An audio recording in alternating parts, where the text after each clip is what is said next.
Welcome back to the Line Change. In this video, we're going to be talking about Pius Suter and a update when it comes to his contract talks. I will admit this article is from a few days ago, so I'm a little late on this. So some people may already know about it, but I wanted to talk about this. As I mentioned in the Ovechkin video, I'm just pre-recording some videos for some content for you guys over the next couple days. And I thought this was an intriguing article to read. As always, I'll leave a link to the article in the description down below.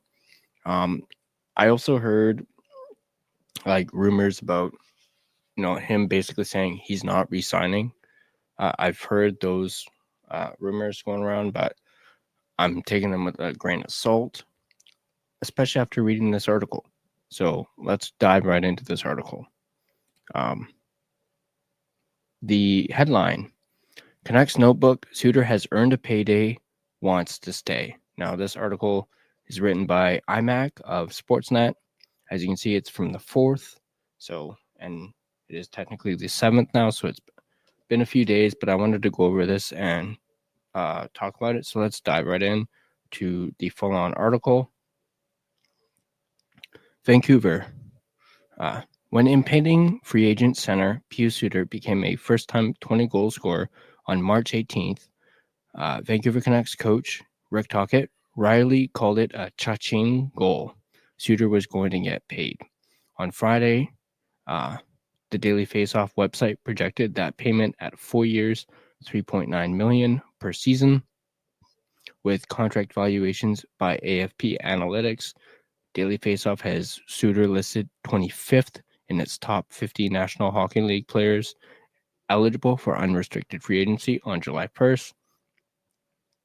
Without naming a price, Suter told Sportsnet he'd like to stay in Vancouver, but there has been little contact between the Canucks and his agent, George Mueller. Watching Suter practice with the Canucks Friday at UBC, General Manager Patrick Allvin said assistant GM Emily Castonguay has been in touch with Mueller. I think it's great the players, and this is Allvin, I think it's great the players want to play in Vancouver, Allvin said. I honestly think that's a great sign for us.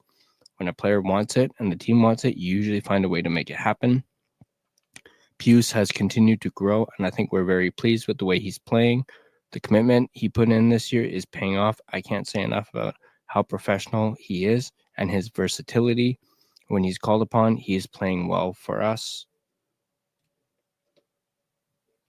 Suter has a career high of 22 goals and 42 points in 74 games, and he has played especially well the last 3 weeks, amassing 6 goals and 13 points in 11 games. During the current injury crisis down the middle, he became the Canucks' second-line center when Philip Hedl suffered a concussion on March 15th, and has centered Brock Besser and Jake DeBrusk on the top line since Elias Pettersson left the lineup with an upper body injury on March 22nd. And then this is Suter quoted, I just want to keep getting better and show what I can do. Obviously, in that regard, I'm quite happy, but still we've lost a few too many games. But yeah, you just want to prove yourself. I always felt like I could score a few more goals.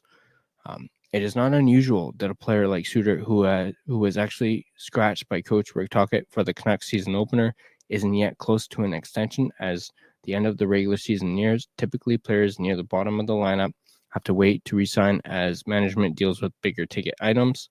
But the Canucks re-signed bottom six winger Drew O'Connor in February for 2 years at $2.5 million, shortly after his trade from the Pittsburgh Penguins. And Suter doesn't appear to be a typical depth center, especially with uncertainty in Vancouver about the future of centers Hedl and Pettersson. And then it goes on to quote Rick Tocchet. He's been a great story, Tocchet said this week about Suter. He's deserved what he's deserved this year because he's put the work in, so he's a positive story for us. And then he goes on to continue. When we sit at the round table as coaches and you look at what type of players you want, he's obviously a guy that I've really liked. He's really helped me in a tough situation when guys went down and stuff like that. He's always been a constant for me. You always root for a guy like that. Sure. When asked about his team's needs at center, Alvin said, "We feel pretty good with our goalies and we feel good with our defense. And now we're going to improve our forwards. If that's through trades or free agent signings, that's something we have to look into. But I mean, Pius has been good for us. No doubt about that." Suter was a bargain signing for Alvin 2 summers ago when the Canucks waited until August for his free agent demands to drop and signed the former Detroit Red Wing to a 2-year deal that carried a salary of $1.6 million. Suter's previous best season offensively was with Detroit in 2022 when the left shot center had 15 goals and 36 points.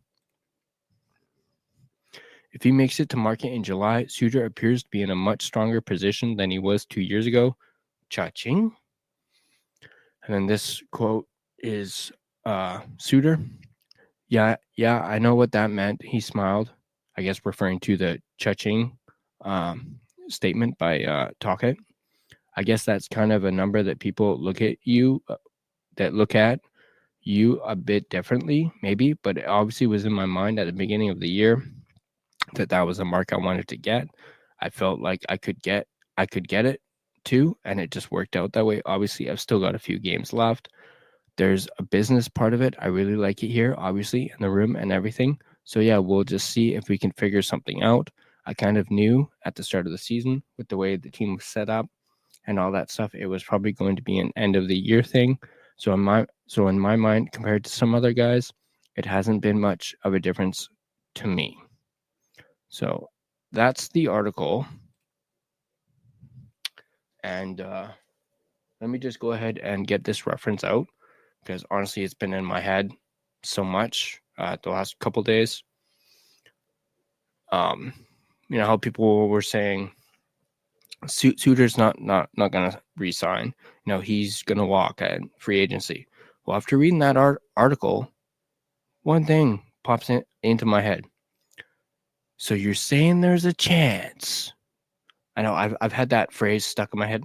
It's mainly my own fault. I did actually just recently watch Dumb and Dumber, so there's that reason. But yeah, so it sounds like Suter wants to stay in Vancouver. He's willing to negotiate, and it's looking like potentially a deal could get done by the end of the season. I would most certainly say that a deal is more likely for Suter than Brock Besser at this point, just from the way that article was written and, you know, the quotes. So, yeah, I think between the two, I think Suter's the one who's going to end up resigning. For how much? I don't know. I assume maybe they'll meet in the middle. Maybe they'll meet his asking price. Who knows? But at the end of the day, so you're saying there's a chance. But that's going to do it for this video. If you like this video, go ahead and hit that like button. If you're not subscribed to The Line Change and want to keep up to date on all your NHL and Canucks news, go ahead and smash that subscribe button. Become a Patreon member and get exclusive perks. You can find the link to that in the description down below. Join our Discord. Be a part of the conversation. The link to that is also in the description down below. And then if you're looking for some cool t-shirts, hoodies, coffee mugs, anything that really fits your fancy, we got an online store now. So yeah, you can get your Line Change merch at I'll leave a link to our online store in the description down below. But yeah, you can get t-shirts, phone cases, jackets, hoodies, hats, you name it, on our merchandise store. And right now we actually have a sale going on for our first opening week. there's going to be a sale. So go ahead and check that out.